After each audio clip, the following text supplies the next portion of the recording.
Ada sebuah informasi di TikTok, di YouTube yang menyebut bahwa FPDA ini resmi membela Malaysia perihal ketegangan di Ambalat. Nah, kalau misalnya teman-teman bertanya, Bang, FPDA itu apa nih? Singkatannya itu adalah Five Power Defense Agreement. Adalah serangkaian hubungan pertahanan multilateral yang dibentuk oleh Malaysia dan juga 4 negara lainnya di tahun 1971.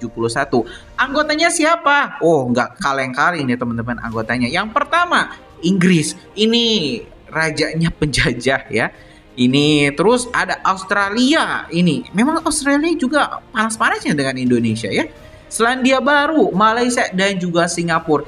Ini adalah negara-negara yang memang sangat sering sekali berkonflik dengan Indonesia. Yang minus Selandia Baru dan Inggris mungkin kurang ya, tidak terlalu bersitegang dengan Indonesia. Tapi Australia, Malaysia, Singapura, ini adalah negara-negara yang ketakutan kalau misalnya Indonesia menjadi negara superpower. Karena dominasi Indonesia bukan main, teman-teman, bisa menguasai seluruh Asia Tenggara.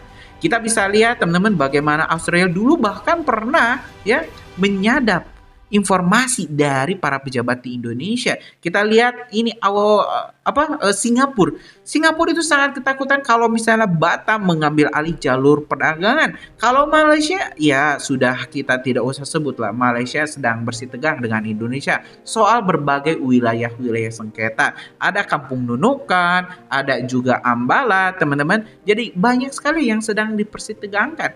Nah, yang agak riskan, campur tangan negara ketiga, bahkan negara keempat ya dalam pergesekan Indonesia dan juga Malaysia. Ini berat juga loh teman-teman, kalau misalnya perang dan Malaysia itu dibantu oleh 5 negara. Ya kita tidak berharap perang terjadi, tapi seperti yang dikatakan Pak Prabowo, kita cinta damai, karena itu kita harus siap berperang. Jadi kalau misalnya Indonesia memutuskan untuk eskalasi militer terjadi, maka Indonesia harus memperhitungkan. Ada sekutu Malaysia itu, ada Australia, ada juga Singapura, ada juga Inggris yang punya kekuatan atau power yang bisa menandingi Indonesia kalau digabung. Ya kalau kita dikeroyok kan agak berat juga. Nah ini menariknya kata Pak Prabowo. Ya kalau misalnya kita non-blok, maka kalau kita diserang, tidak akan ada bangsa yang menolong kita. Nah, itu sudah di-spill oleh Pak Prabowo loh teman-teman. Bahwa pilihan kita untuk non-blok sebenarnya adalah pedang bermata dua. Kita di sisi lain tidak memihak, tapi di sisi lain juga tidak akan ada yang menolong kita kalau kita diinvasi.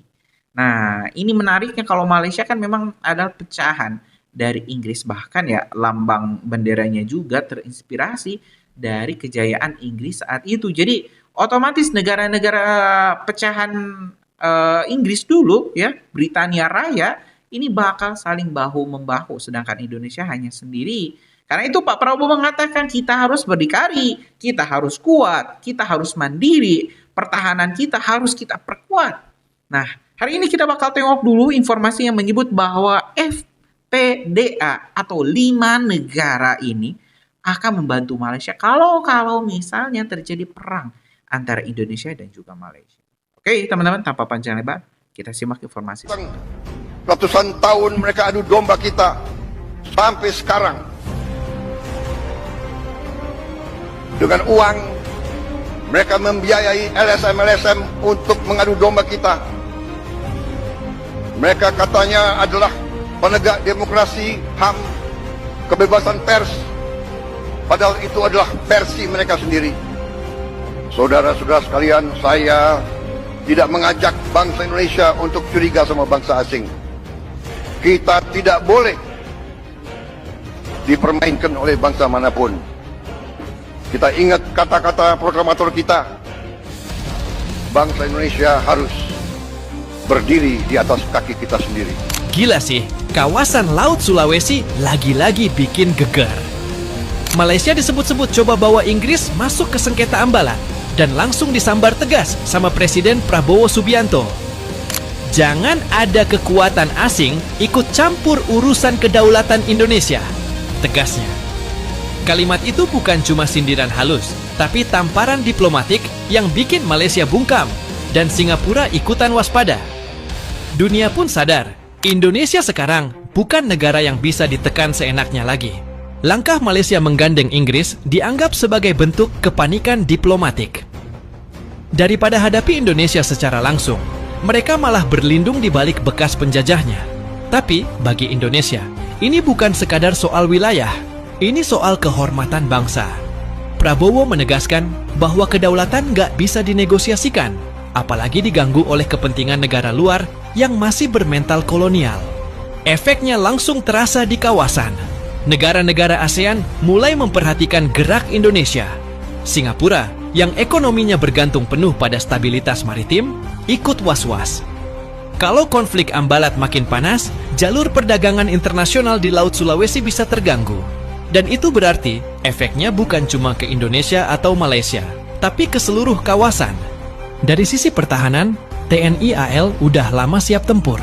Armada kapal perang modern, radar canggih, dan pasukan marinir elite jadi tameng utama di Ambalat. Inggris boleh aja disebut bakal bantu Malaysia, tapi realitanya Indonesia udah punya bekal kekuatan yang lebih solid. Dukungan Rusia dan Tiongkok di sektor militer bikin posisi Indonesia makin dihormati di mata dunia. Dan yang menarik, langkah Malaysia malah jadi blunder diplomatik. Di mata ASEAN, Malaysia kelihatan kayak negara yang gak percaya diri menghadapi tetangganya sendiri. Publik mereka pun mulai ragu. Apakah masuk akal membawa Inggris ke urusan regional? Sementara di Jakarta, Prabowo malah tampil makin tegas dan percaya diri. Dunia pun mulai lihat, Indonesia bukan cuma pemain kawasan, tapi calon kekuatan besar baru di Asia, memasuki wilayah perairan Ambalat. Kapal itu dikawal fregat ringan buatan Inggris, seolah sengaja memamerkan dukungan Barat. Tak butuh waktu lama, dua kapal perang Indonesia langsung melakukan shadowing maneuver, hingga memaksa kapal asing itu berbalik arah. Dunia pun menyaksikan bagaimana Indonesia menegakkan kedaulatan tanpa kompromi. Di Jakarta, Presiden Prabowo langsung memanggil Menteri Pertahanan, Panglima TNI dan Kepala Bakamla untuk rapat darurat di istana. Arahnya jelas, Indonesia tidak boleh tunduk, tapi juga tidak boleh terprovokasi. Prabowo memerintahkan peningkatan patroli di Laut Sulawesi, serta aktivasi sistem pemantauan radar berlapis. Langkah ini membuat kawasan langsung tegang, sementara media asing ramai menyorot ketegasan Indonesia. Yang kuat akan memaksa yang lemah.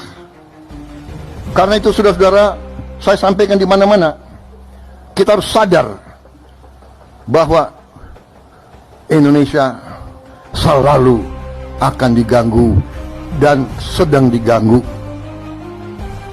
Kita tidak mau ganggu bangsa lain, tapi bangsa lain mengganggu kita. Kenapa? Karena kita kaya. Kita punya nikel terbesar di dunia. Kita punya boksit ke-6 terbesar di dunia. Kelapa sawit kita terbesar di dunia. Jangan kita anggap enteng kelapa sawit. Kelapa sawit sekarang sudah menjadi komoditas kritis, strategis. Setiap saya kemana, negara-negara mana, mereka minta. Tak lama berselang, Duta Besar Inggris di Kuala Lumpur mengeluarkan pernyataan yang memperkeruh suasana. Ia menyinggung soal hak eksplorasi energi di wilayah sengketa, seolah membenarkan klaim Malaysia. Tapi Indonesia tak tinggal diam. Kemenlu RI langsung mengeluarkan nota protes resmi, menegaskan bahwa setiap aktivitas di Ambalat tanpa izin Jakarta adalah pelanggaran hukum internasional. Sikap ini mendapat dukungan dari banyak negara berkembang. Sementara itu, rakyat Indonesia menunjukkan solidaritas besar. Media sosial dibanjiri tagar, Nilan Ambalat harga mati, dan Dein, kami bersama Prabowo. Mahasiswa, nelayan, dan ormas nasionalis turun ke jalan mendukung langkah tegas pemerintah. Suasana jadi mirip masa awal reformasi, tapi kali ini semangatnya bukan protes, melainkan membela kedaulatan bangsa. Malaysia pun mulai menyadari, mereka tidak hanya berhadapan dengan pemerintah, tapi dengan seluruh rakyat Indonesia. Secara geopolitik, langkah Malaysia melibatkan Inggris adalah strategi klasik negara kecil yang kehilangan pengaruh regional. Malaysia mencoba menciptakan ilusi kekuatan dengan menggandeng kekuatan Barat, tapi lupa bahwa dinamika Asia kini sudah berubah. Indonesia bukan lagi pemain pendiam, tapi poros utama ASEAN. Dengan dukungan Rusia dan Tiongkok di BRICS Plus, posisi Indonesia kini justru jadi penyeimbang kekuatan global. Konflik Ambalat juga punya dimensi ekonomi besar. Blok laut itu menyimpan cadangan minyak dan gas yang nilainya mencapai miliaran dolar. Tak heran jika Malaysia begitu ngotot, karena hasil eksplorasi di sana bisa menopang kebutuhan energi mereka selama puluhan tahun. Tapi di sisi lain, Indonesia juga berkepentingan menjaga Ambalat bukan hanya karena kekayaan alamnya, tapi karena posisinya yang strategis di jalur perdagangan dunia. Langkah tegas Prabowo dinilai sebagai sinyal bahwa Indonesia siap meninggalkan ketergantungan pada sistem ekonomi Barat. Ketika Inggris mencoba menekan lewat jalur diplomasi, Indonesia justru membuka pintu kerjasama energi dengan Rusia dan Tiongkok. Ini bikin Barat kebakaran jenggot, karena Ambalat bisa jadi simbol pergeseran keseimbangan ekonomi dunia dari tangan Barat ke Timur, dan Indonesia ada di tengahnya sebagai poros baru. Dampaknya, banyak negara mulai melihat Indonesia sebagai kekuatan maritim yang tak bisa diremehkan. Keberanian menolak intervensi Inggris dianggap langkah berani yang memperkuat wibawa kawasan. Malaysia, yang dulu sering meniru kebijakan Barat, kini justru dipandang lemah. Sementara Indonesia memantapkan diri sebagai pemimpin sejati ASEAN, bukan karena provokasi, tapi karena ketegasan dalam menjaga harga diri dan kedaulatan nasional. Dampak pertama yang paling terasa tentu di level kawasan. ASEAN yang biasanya adem ayem, tiba-tiba harus menghadapi kenyataan baru. Indonesia tampil sebagai pemimpin yang berani pasang badan. Negara-negara anggota mulai melihat Jakarta bukan cuma sebagai mitra ekonomi, tapi juga penjaga stabilitas regional. Ini bikin banyak pihak segan, karena langkah Prabowo menolak intervensi Inggris dianggap menegaskan kembali jati diri Asia Tenggara yang bebas dari pengaruh kolonial. Di dalam negeri, sikap tegas Prabowo memicu lonjakan kepercayaan publik terhadap pemerintah. Rakyat merasa punya pemimpin yang berani bersuara lantang di tengah tekanan global. Efeknya, rasa nasionalisme menguat. Investasi dalam sektor pertahanan meningkat, dan dunia bisnis mulai yakin bahwa keamanan maritim Indonesia akan dijaga ketat. Nilai tukar rupiah bahkan sempat menunjukkan stabilitas, karena pasar menilai Indonesia tampil lebih solid dalam menghadapi gejolak kawasan. Malaysia sendiri kini berada di posisi sulit. Upaya mencari perlindungan ke Inggris justru memperburuk reputasi mereka di mata dunia.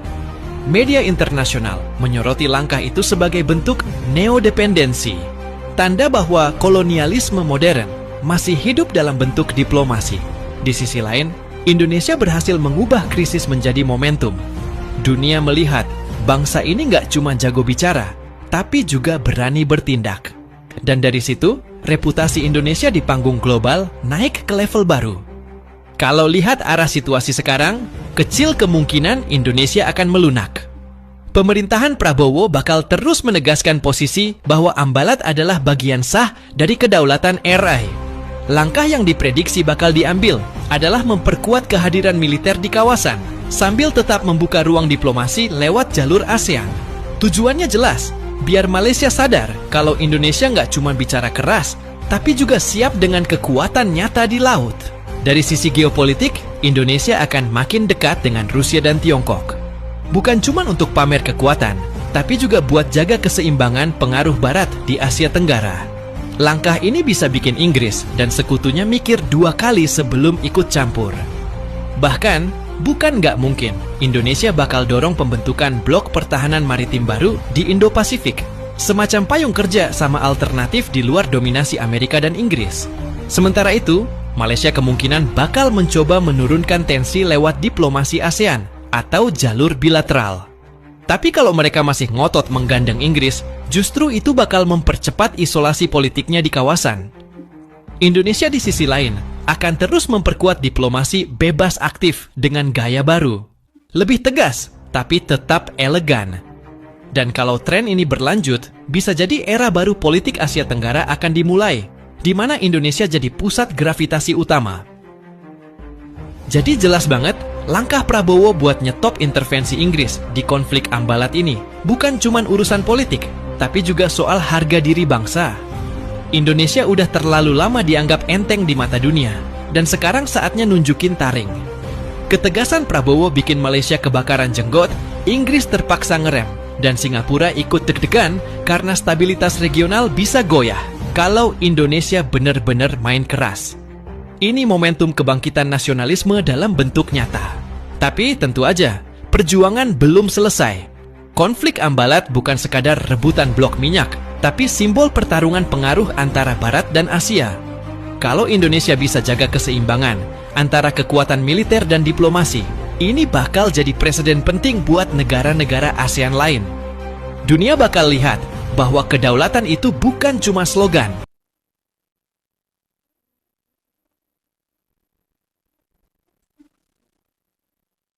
Ya, teman-teman, sudah kita simak informasi lengkap terkait ya keterlibatan FPDA. Kalau misalnya ya terjadi konflik antara Indonesia dan juga Malaysia. Tentu teman-teman ini kita tidak diharapkan terjadinya konflik apalagi ya perperangan secara langsung. Mudah-mudahan ya orang-orang Malaysia, para pejabat-pejabatnya, ekstremis-ekstremis Malaysia ini sadar bahwa ya tidak ada untungnya kalau misalnya mau berperang dengan Indonesia, yang ada hanya merugikan kedua negara. Nah, gimana menurut kalian teman-teman? Punya pendapat lain nggak? Coba tulis di kolom komentar, kita bakal diskusikan. Terima kasih teman-teman. Lanjut di video selanjutnya. Assalamualaikum warahmatullahi wabarakatuh.